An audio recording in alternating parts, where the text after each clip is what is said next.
Una vez definido el concepto de límite de una función en un punto, los límites laterales no presentan ya ninguna dificultad. De hecho, han salido ya en ejercicios anteriores. Vamos simplemente a mencionar rápidamente su definición y a dar un ejemplo sencillo. Para el límite por la izquierda, límite de una función cuando x tiende a un punto por su izquierda, debemos tener una función que esté definida al menos en un entorno de la forma AC, siendo C el punto al cual vamos a calcular el límite por la izquierda. Y entonces, por definición, el límite cuando x tiende a C por la izquierda de la función es igual a L si y solo si para cualquier valor arbitrario positivo que elijamos vamos a encontrar un valor positivo, de manera que si x se aproxima suficientemente a C por su izquierda y dentro del intervalo C menos delta C, entonces la función se va a aproximar tanto a su límite como queramos y su distancia al límite va a ser menor que ese número arbitrario elegido por pequeño que sea. Ilustramos el límite lateral. Por la izquierda en la figura tenemos el punto C. La función ha de estar definida en un intervalo a la izquierda de C, con C siendo por lo menos un extremo abierto, el extremo derecho del intervalo. La función podrá o no estar definida en C. Y entonces, si la función tiene límite, vamos a poder encontrar un intervalo a la izquierda de C de amplitud, en esta ocasión delta, intervalo C menos delta C, de manera que todo x dentro de este intervalo cumplirá que sus imágenes se aproximarán tanto a L como queramos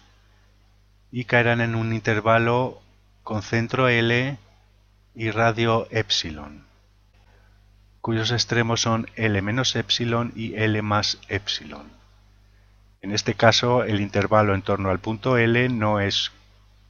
sigue siendo un intervalo por arriba y por abajo, no como ahora en el límite a la izquierda de C, que es solo un intervalo a su izquierda. Pues hemos dibujado la gráfica ahí por encima, pero podría estar por debajo. En cualquier caso, a medida que x se aproxima a C por su izquierda, las imágenes de la función se aproximarán a L por arriba o por abajo. Bien, y igualmente el límite por la derecha, la función ha de estar definida a la derecha de C en un intervalo de la forma C, D, y podremos calcular un intervalo de radio delta a la derecha de C, siendo C el extremo del intervalo izquierdo en esta ocasión, de manera que cualquier valor x que caiga dentro de este intervalo, sus imágenes se aproximarán al límite, que aquí hemos puesto L', tanto como queramos, fijando un epsilon arbitrario, es decir, un intervalo con centro L', de extremos L menos epsilon, L más epsilon. Y ese será el límite lateral por la derecha.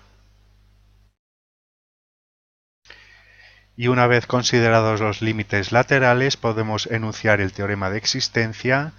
que dice que si una función f tiene límite en un punto C, es decir, si existe el límite cuando x tiende a C de f de x, y eso es un valor L real, concreto, finito, entonces ambos límites laterales son iguales y son iguales a ese valor L. El límite cuando x tiende a C por la izquierda y por la derecha han de ser iguales a ese valor L. Por ejemplo, si nos piden el límite cuando x tiende a 0 de la función raíz cuadrada de x, así expresado directamente diremos que este límite no existe. Y no existe porque la raíz cuadrada no está definida en los números negativos, de manera que cuando x se aproxima a 0 por su izquierda son valores negativos y no existe la función,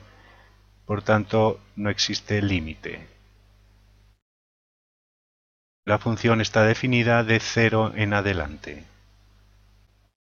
Como no existe este límite lateral, el límite cuando x tiende a 0 no existe. Ahora bien, sí podemos considerar el límite cuando x tiende a 0 por la derecha de la función raíz de x. Pues la función raíz de x está definida en el intervalo 0 cerrado infinito. Por tanto, podemos aproximarnos a 0 por la derecha y evidentemente x tiende a 0 y la raíz de x tendiendo a 0 es 0.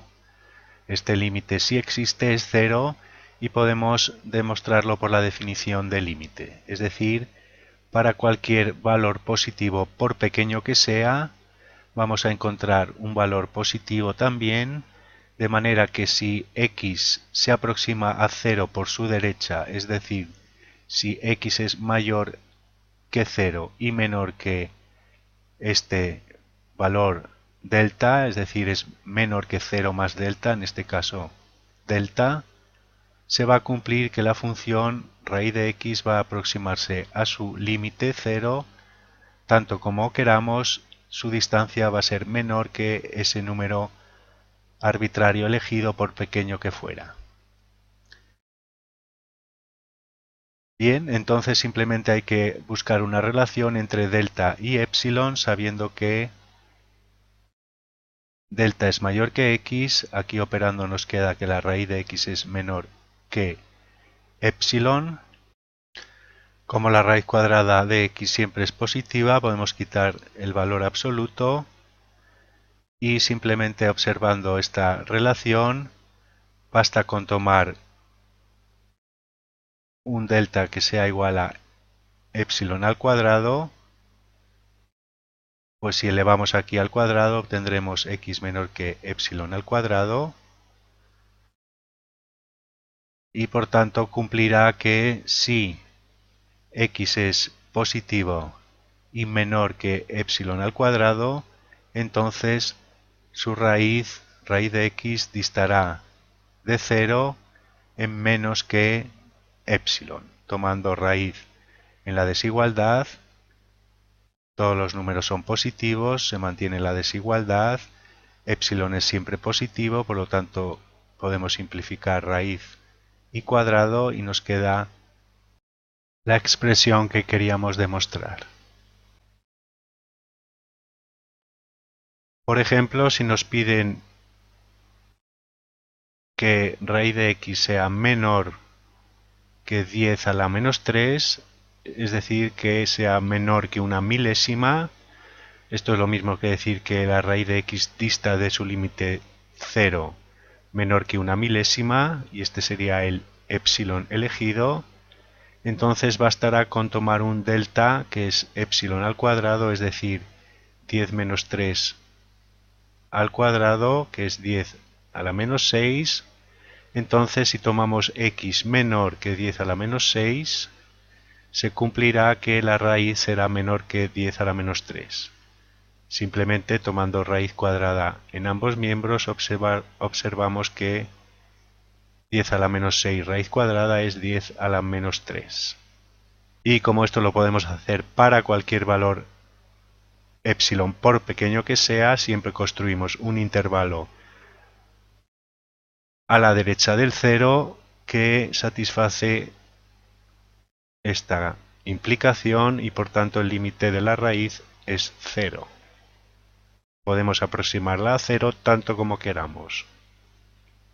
Por último, comentar que estas expresiones de que x tiende a c por la izquierda o x tiende a c por la derecha, en algunos textos, en lugar de expresarse de esa forma, se expresa el caso de aproximarse a la izquierda con una flecha inclinada hacia arriba y aproximarse a C por la derecha con una flecha inclinada hacia abajo, queriendo con esto decir que x va aumentando de valor, pues se aproxima por su izquierda es menor que C y va aumentando de valor para aproximarse a C,